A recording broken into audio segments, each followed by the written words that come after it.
Me përkeqësimin sërish të kushteve meteorologjike, qarku i Shkodrës është përfshirë në përmbytje dhe ka pritshmëri të rrezikshme për zgjerimin e artës së përmbytjeve. Prurjet e mëdha nga lumi Moraca në Mal të Zi dhe shkrirja e Dëborës kanë nxjerrë nga shtrati liçenin e Shkodrës duke përmbytur pedonalen dhe aksin Shkodër-Shirok. Kena shku, kena po situatën atje, u kena bua thirrje për evakuim, banorëve.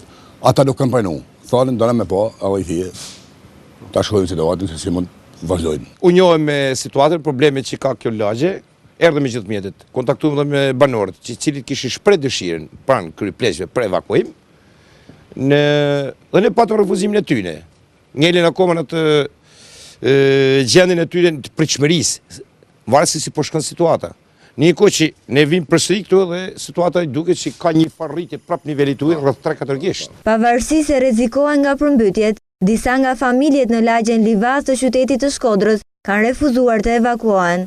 Banorët e këtyre familjeve kanë kundërshtuar paralajmërimin e pushtetit lokal për shkarkimet nga hidrocentralet dhe për rrezikun e mundshëm të përmbytjeve gjatë natës.